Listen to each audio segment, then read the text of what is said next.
Hey guys, welcome to my channel. This is my channel Jai Maa Sheetla देवी। कैसे हैं आप सब? तो बात करने वाली हूँ द मोस्ट हाईलाइटेड क्वेश्चंस कि थर्ड आई हमारी क्यों ब्लॉक्ड है। हम इतने पूजा पाठ कर रहे हैं, हम इतने मंत्रों का जाप कर रहे हैं, हम इतने लोगों से बात कर चुके हैं, हमने देवी देवता के इतने ज़्यादा नाम जप कर लिए हैं, हम सब कुछ कर रहे हैं, फिर भी हमारी थर्ड आई ब्लॉक्ड है। क्यों ब्लॉक है? क्यों उसकी परतें साफ़ नहीं हो रही है? क्यों नेगेटिव लेयर्स लगी पड़ी हैं? क्यों कोई अच्छे अनुभव नहीं हो रहे? क्यों देव दर्शन नहीं हो रहे? क्यों किसी के फ्यूचर के बारे में आपको नहीं पता चलता है? तो दैट इज़ अ रीज़न कि आपकी कुछ गलतियों की वजह से जो आपकी थर्ड आई है, अगर अवेकन हो भी गई है और आप वो गलती करते हो तो थर्ड आई फिर से ब्लॉक हो जाती है। जी हाँ, आपके ही गुणों पे, आपके ही क्वालिटीज़ पे, आपके चक्र की पूरी डिपेंडेंसी होती है। जैसा आपका व्यवहार रहेगा, जैसा आपका चरित्र रहेगा, उसी तरीके से चक्र काम करते हैं। ठीक है, आज बात करने वाली हूँ थर्ड आई को लेकर के कि लोगों को दिख नहीं रहा है। लोग काउंसलिंग में यही चीज़ें ज़्यादा निकल के आ रही है कि मुझे थर्ड आई से क्यों नहीं दिख रहा है। मैं मंत्रों का जाप कर रहा हूँ, मैं देवी देवता के नामों का जप कर रहा हूँ, मंदिर जा रहा हूँ, भोग प्रसाद दे रहा हूँ, सब कुछ तो कर रहा हूँ, फिर भी 2 साल हो गए, 3 साल हो गए, थर्ड आई क्यों नहीं खुल रही है। ये सारे क्वेश्चंस आते हैं। तो पहली बात तो मैं ये क्लियर करना चाहती हूँ कि पूजा पाठ की कोई सीमा नहीं होती है। ऐसा नहीं कि आप 100 बार पूजा पाठ करोगे, 100 दिन पूजा पाठ करोगे तो ये चीज़ आपको प्राप्त हो जाएगी। नहीं, ये चीज़ आपके इष्ट देवी देवता को उनके ऊपर डिपेंड करती है कि वो आपसे कितने प्रसन्न हैं। क्या वो आपको शक्तियाँ देना चाहते हैं या नहीं देना चाहते।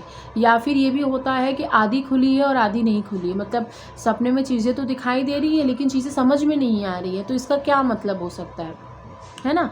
बहुत लोग मुझसे पूछते हैं कि काउंसलिंग में कि मुझे चीज़ें तो दिखती हैं और समझ में नहीं आती कि क्या चीज़ है। नेगेटिव भी दिख रही है, पॉजिटिव भी दिख रही है। तो इसका मतलब ये होता है कि आपकी पूजा में कमी है कहीं ना कहीं, क्योंकि 5 परतें होती है थर्ड आई की। तो थर्ड आई की 5 परतों की अलग अलग स्पेसिफिकेशंस होते हैं। जैसे आप मंत्रों का जाप कर रहे हैं, सात्विक रहते हैं, बहुत ज़्यादा ब्रह्मचर्य का पालन भी अच्छे से कर रहे हैं, मंदिर में जाके पूजा पाठ कर रहे हैं, किसी के बारे में गलत नहीं सोचते हैं, ज़्यादा सेक्सुअल डिज़ायर आपके अंदर नहीं आती है, लेडीज़ को देखकर या जेंट्स को देखकर, बॉयज़ गर्ल्स को देखकर आपको कुछ ऐसी गंदी चीज़ें, गंदी फीलिंग्स नहीं आती है, नेगेटिविटी आप बिल्कुल प्योर हो, नेगेटिविटी आपके आसपास है नहीं, प्रॉपर भगवान जी को भोग प्रसाद दे रहे हो, सब कुछ कर रहे हो, तभी आपकी थर्ड आई अवेकन होती है। ठीक है, और ये भी नहीं कि एक झटके में अवेकन होती है, ये भी नहीं मैं बोलूँगी, क्योंकि ऐसा होता ही नहीं है। एक झटके में कभी भी किसी की थर्ड आई ओपन नहीं होती है। ये एक प्रोसेस है। जैसे आप फर्स्ट स्टैंडर्ड में जाते हो, फिर सेकंड स्टैंडर्ड में जाते हो, 1 साल बाद फिर थर्ड स्टैंडर्ड में जाते हो, तो ऐसे चीज़ें जैसे हो रही है ना, उसी तरीके से ये चीज़ें भी होती हैं। इसमें यहाँ तक पहुँचने के लिए आपको बहुत ज़्यादा समय लेना पड़ता है, समय लगता है आपको इस चीज़ों के लिए। तो आप ये चीज़ें करोगे तभी आपको अनुभव होंगे। अगर आपको आधे अनुभव हो रहे हैं और आधे अनुभव नहीं हो रहे हैं, तो आपकी पूजा पाठ में कहीं ना कहीं कमी है। काउंसलिंग लीजिए, काउंसलिंग में आपको पता चल जाएगा आप कहाँ गलत कर रहे हो, क्योंकि यूट्यूब पर बता पाना हर किसी के इष्ट देवता के बारे में पॉसिबिलिटी नहीं होती है। ठीक है, तो अगर आप काउंसलिंग लोगे तो मैं आपकी इष्ट देवता के बारे में प्रॉपर आपको गाइड कर सकती हूँ कि उनको क्या भोग चढ़ता है, क्या प्रसाद चढ़ता है। थर्ड आई अगर आप उनसे एक्टिवेट कराना चाह रहे हो तो वो किस दौरान आपको देते हैं, कैसे देते हैं, तो ये सारी चीज़ें काउंसलिंग में कवर अप होती हैं। ठीक है, रही बात गलतियों की, तो गलतियाँ आप जितना कम कर सकते हैं उतना आपके लिए अच्छा है। आपको थर्ड आई चाहिए या आपको भगत लाइन में आना है या आपको जन कल्याण करना है, इसलिए आपको थर्ड आई चाहिए, तो भगवान आपको तुरंत दे देते हैं, दिव्य दृष्टि में देने में समय नहीं लगाते हैं। लेकिन जहाँ दूसरी तरफ अगर आपने कोई गलत पूजा पाठ कर दी है या आप अपने स्वभाव को या अपने लाइफस्टाइल मेंटेन करने के लिए आप लोगों को लूट रहे हो, गलत इन्फॉर्मेशन दे रहे हो, तो आपको दिव्य दृष्टि कभी नहीं मिलती है। अगर मिल भी गई है तो वो छीन ली जाती है देवी देवता के थ्रू। ये मत सोचिए कि देवी देवता ने आपको दिव्य दृष्टि सौंप दी तो अब आपका कोई उखाड़ नहीं सकता, कोई कुछ बिगाड़ नहीं सकता, ऐसा कुछ भी नहीं होता है। वो बिगाड़ेंगे ही बिगाड़ेंगे, वो सब कुछ खराब कर देते हैं। ठीक है, अगर आपने जहाँ पे गलत चाल चली, जहाँ पे लोगों का बुरा करने का सोचा, तो वहीं पे आपका सर्वनाश भी पक्का हो जाता है। इसीलिए जब आपकी थर्ड आई अवेकन होती है या आप अवेकन करना चाहते हो, तो आपके अंदर ये भाव आने बहुत ज़्यादा ज़रूरी है कि आपके इष्ट देवता के साथ आपको लगाव रहे, पहली चीज़। और जो दूसरी चीज़ है, जो आप मंत्रों का जाप कर रहे हो, जो आप देवी देवता का जाप कर रहे हो, वो बहुत ही ज़्यादा प्योरिटी से, पूरे रूल्स के साथ, पूरे नियम के साथ आप उसको फॉलो कर रहे हो या नहीं, वो चेक करिए। आप अपने देवी देवता को भोग प्रसाद दे रहे हो या नहीं, वो आप नोटिस करिए। मंदिरों में जाके देवी के नाम पर आप उनका चढ़ावा चढ़ा रहे हो या नहीं, वो आप ध्यान रखिए।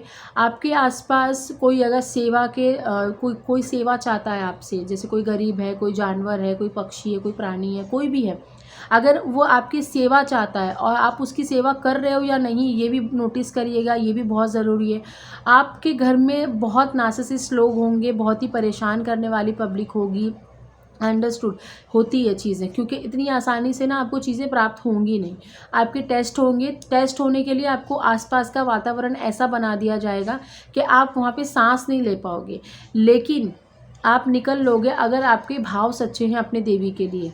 क्योंकि बहुत लोग ना फ्रस्ट्रेट होकर उनकी ज़बान ख़राब हो जाती है, फिर लोग बोलते हैं कि अरे नहीं मुझे नहीं करना है, ये सब चीज़ छोड़ो, ये सब में क्या रखा है। तो ये लोग आधे रास्ते में छोड़ के भी चले जाते हैं।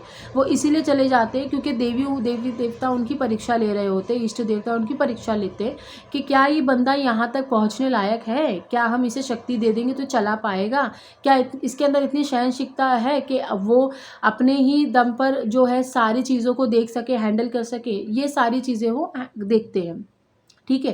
क्योंकि काउंसलिंग जब होती है ना, तो काउंसलिंग होने के बाद जो लोग, मैं ये नहीं कहूँगी कि सारे क्लाइंट्स ऐसे हैं, कुछ लोग ऐसे हैं जो नहीं समझना चाहते हैं। नहीं, उनको चाहिए दिव्य दृष्टि, उनको चाहिए तो चाहिए, उनको पूजा नहीं करनी है, उनको भगवान के लिए प्रेम नहीं है, उनको बस दिव्य दृष्टि से मतलब है कि मुझे दिव्य दृष्टि मिल जाए और मैं जो है कि क्या पता क्या करना चाह रहे हैं, वो पैसा कमाना चाह रहे हैं या जो भी करना चाह रहे हैं, ये चीज़ तो मैं आपको नहीं बता सकती, लेकिन जो भी है ये गलत थॉट्स है। अगर आप भगवान की पूजा पाठ करना चाहते हो, पूजा पाठ करो, अपना पूजा पाठ से काम रखो, वो उनको जो देना होगा वो तो देंगे ही। अगर आपके दिल सच्चा है, आपकी नीयत सच्ची है, वो तो देंगे ही, आपका लेकर नहीं जाएंगे, उल्टा आपको देते ही हैं वो, ठीक है। तो ये ज़रूर चीज़ें चेक करिए जो मैंने पहले आपसे कही कि ये चीज़ें आप कर रहे हो या नहीं। बहुत इंपॉर्टेंट है कि आपका चरित्र साफ़ होना चाहिए, आपकी ज़बान पे कंट्रोल होना चाहिए। ये नहीं कि आपने आज इसको गाली बोल दी, आज उसको गाली बोल दी, उसको गलत बोल दिया, उसके बारे में गलत सोच लिया, आपने अपना बिहेवियर ख़राब कर लिया, आप बहुत ज़्यादा फ्रस्ट्रेटेड रहते हो, आपने अपने आप को ढंग से आपने अपने आप को ढंग से पैम्पर करना ही नहीं सीखा अभी तक, तो आप लोगों को कैसे पैम्पर करोगे? क्योंकि जब आप किसी को ट्रीट करते हो ना, जब आप किसी को ठीक करने जाते हो, जब जैसे आपकी थर्ड आई अवेकन हो गई और आप किसी को देख रहे हो, किसी को ठीक कर रहे हो, तो ये गारंटी कोई नहीं दे सकता कि सामने वाला जो क्लाइंट है आपका वो समझेगा ही समझेगा। वो हो सकता है ना समझे, आपको इरिटेट कर दे, आपको फ्रस्ट्रेट कर दे। तो ये आपके अंदर कंट्रोल पावर होना चाहिए कि आप ना डील कर सको उस चीज़ से। तो ये दिव्य दृष्टि खेलने का काम नहीं है, इसीलिए ना उन्हीं लोगों को मिलती है जो इसके लायक होते हैं, ठीक है। परीक्षा होंगी, अकेला कर दिया जाएगा, सब कुछ होगा, लेकिन अगर आपको भगवान से प्यार है तो आप ये भंवर पार कर लोगे, अदरवाइज लटक जाओगे बीच में, ठीक है। तो ये दिव्य दृष्टि इन कारणों से ब्लॉक होती है। इन चीज़ों को अगर आप दिव्य दृष्टि अवेकन करना चाहते हो, लेयर्स अवेकन करना चाहते हो, तो आप इन चीज़ों पर ध्यान ज़रूर दें। चीज़ों को कंट्रोल में लाने की कोशिश करें कि आप गंदी चीज़ों से दूर रहें, जितना हो सकता है, जितना भी हो सकता है। आप पूजा पाठ अच्छे से करो, मंत्रों का जाप अच्छे से करो और जितना हो सकता है पॉजिटिव रहने की कोशिश करो। हो सकता है तो थोड़ा-सा आप एक्टिविटी कर सकते हो एक्टिव रहने के लिए, जैसे अब हम योगा करते हैं, कुंडलिनी अवेकन करने के लिए योगा बनाया गया है, बहुत पुराना है, बहुत पुराने समय सदियों से चल रहा है। पहले जिम विम वॉक कुछ नहीं समझते थे लोग, पहले योगा ज़्यादा समझते थे। तो ये चीज़ बहुत पहले से चलती आ रही, तो आप वो फॉलो करो, वो भी आपको बहुत अच्छा रिजल्ट देती है।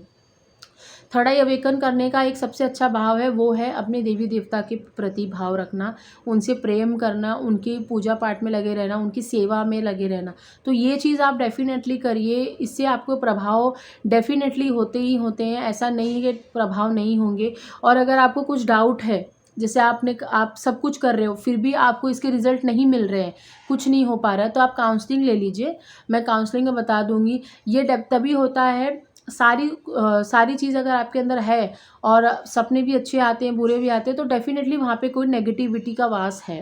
आपके मंत्र जाप से भी वो नेगेटिविटी आ सकती है या आपके घर की किसी चीज़ की नेगेटिविटी भी हो सकती है। तो उसको कैसे दूर करना चाहिए या उसको कर पाएंगे या नहीं कर पाएंगे या हमसे होगी या नहीं होगी, ये तो काउंसलिंग में देखा जाएगा क्या चीज़ है। लेकिन आप पूरी रेडी होकर ही काउंसलिंग ले लीजिए। ये नहीं कि मैं अगर कुछ बोलूँ और आप विश्वास ना करो तो इसका कोई मतलब ही नहीं होता। ठीक है, तो आप ये चीज़ें सारे करिए और उसके बाद आप 2-4 महीने में इसका प्रभाव देखिए कि क्या दिव्य दृष्टि के खुलने के चांसेस हैं या नहीं, या आपकी खुल रही है, खुल चुकी है फिर बंद हो गई है, तो कुछ गलती से बंद हो गई है, वो क्यों, क्या गलती है वो पता करिए। तो ये सारी चीज़ें आपको फॉलो करनी है अगर आप दिव्य दृष्टि खोलना चाहते हैं तो। ठीक है, टिल देन बाय, नमस्ते, अपना ध्यान रखिएगा। काउंसलिंग लेना चाहते तो ले सकते हैं, ईमेल आईडी प्रोवाइड कर दूँगी। टिल देन बाय, नमस्ते।